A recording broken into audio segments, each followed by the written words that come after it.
Се грижиме ли за безбедноста и здравието при работа и колку се инвестира всушност во работникот? На оваа тема ово утро разговарам со Андријана Зафировска од Македонското здружение за заштита при работа. Добро утро, добре ни дојдовте. Добро најдовме, добро утро. За прв пат подготвивте регионална студија и стратегија за заштита при работа. Што покажуваат истражувањата всушност? Најпрво не можеме да не кажам, навистина ми е драго што после долги години сме заедно и во вака новој начин пред екраните. Што се однесува до оваа значајна област кога станува збор безбедност и здраве при работа, Македонското здружение за заштита при работа заедно во соработка со уште 4 партнерски организации кои што делуваат во оваа област преку Балканош мрежата, спроведовме изминатиот период за прв пат регионална студија, регионална стратегија за безбедност и здраве при работа. На регионалната студија која што и вие ја споминавте, предходеше предходно подготовка на национални студии за секоја од земјите кои што предманку ги споменав. Значи Македонија, Албанија, Србија, Црна Гора и Косово. Сето тоа беше со цел да се увидат недостатоците или пак предностите во однос на системот за безбедност и здраве при работа за секоја од овие земји. На некој начин ова регионална студија е извор на информации за сите оние кои што ќе покажат интерес, меѓутоа и за студентите, за практичарите, за државните институции, медиумите, воопшто за граѓанинот. Можат да се увидат имплементацијата на европските директиви се со цел поттикнување на превентивна култура на работното место за кое што постојано ние како здружение говориме. Од ова регионална студија се покажа потребата и да се подготви регионална стратегија. Најпрво драфт концептот беше подготвен во декември 2018 во Охрид, каде што присутни беа представници од државните институции, граѓанските организации, медиумите, представници од тие земјите, каде што на заедничка маса дискутиравме и ги увидовме приоритетните области на кои што треба да се делува и на кои што треба да се подготви таа регионална стратегија. Едни од областите се надевам нема да изимам, на кои што заеднички треба да работиме на сите земји од Балканот всушност и каде што најдовме на еден заеднички јазик, би можела да кажам, е поттикнување на меѓусекторска, кроссекторска соработка, воспоставување на евидентен систем за безбедност и здраве при работа, за повреди и смртни случаи предизвикани на работното место, едукација за безбедност и здраве при работа, зајакнување на јавната свест со цел намалување на несреќите за кои што постојано сме сведоци на медиумите и така натаму. Што покажуваат истражувањата? Каде е нашата земја на Балканот во споредба со другите земји? Би можела да кажам дека некаде сме на иста рамниште, го дишеме оној балкански воздух, што би се рекло. Би можела да ги потенцираме податоците кои што излегуваат оваа студија, оваа регионална стратегија. Именно постои од сите земји на потреба или пак волја да се имплементираат европските директиви, стандардите на Меѓународната организација на труд.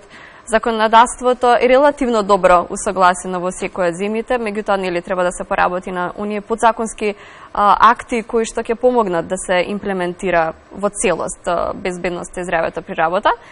Може би повеќе одскокнуваме од Албанија и Косово, каде што се уште треба да се доработува нивниот систем за безбедност и здраве при работа. Свесноста и кај работниците и кај работодавачите некаде на исто ниво во секоја од земјите. Несреќи се случуваат и во другите земји, несреќи се случуваат и кај нас. И треба заеднички сите да работиме. Затоа ова ние го подготвуваме еден стратешки план за да можеме и заедно да действуваме. Кои се тогаш тука и граѓанските организации кои што сепак имаат волја да работат на оваа област, меѓутоа тука се и финансиските слаби капацитети на кои што треба дополнително да се работи. За дејностите ме прашате, така? Обично некако се доживува во медиумите или пак помеѓу граѓаните дека градежништвото е најризична дејност во Македонија, најмногу каде што се гине.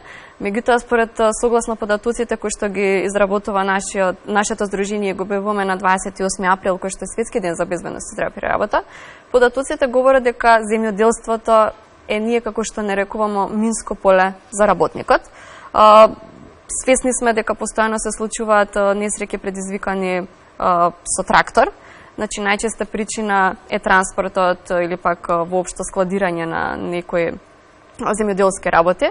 Значи немање на техничка опрема, меѓутоа и оној, ајде да кажам, можеби не толку видлив дел е користењето на сите оние хемикали, пестициди, воопшто чувањето на животни кои што представуваат една потенцијална биолошка опасност.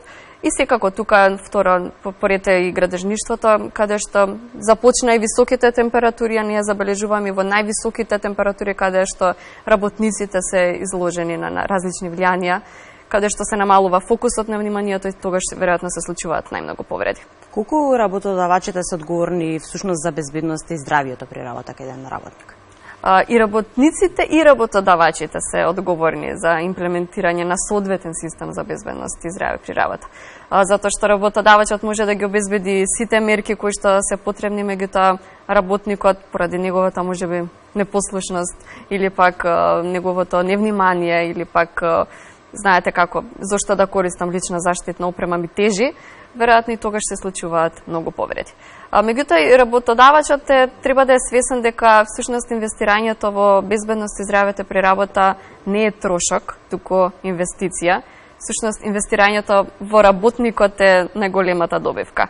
Затоа што кога имате здрав работник, кога имате мотивиран работник, тогаш продуктивноста секако е неизбежна. Затоа што веројатно се забележуваат оние трошоци кои што се опипливе најпрво, меѓутоа тука се оние директни и индиректни трошоци како што се доколку работникот се повреди, тука се трошоците за боледување, отсуство или во најлош случај замена на работникот кој што треба, и дополнителни трошоци, и поголемо внимание, и така натаму. И секако на индиректен трошок кој што не го забележуваме, меѓутоа оно што е најболно е човечкото страдање. Како да ги информираме работниците? Работниците, мислам дека оно за што се залагаме ние е да се воспостави безбедност и здравје при работа дури во основно образование, во средно образование, воопшто во образовниот систем. Затоа што неретко ние кога ќе појдеме на првото работно искуство, ниту знаеме кои се нашите права, ниту знаеме кои се нашите обврски како работник. Секако, се доколку не се случи тоа, се додека не се воспостави безбедност и здравје при работа и што во најмала возраст, секако ние стоиме на располагање и како здружение и понатаму и секако и за дополнителна едукација и на стручните лица кои што се занимаваат со ова област, и на работниците и на работодавачите.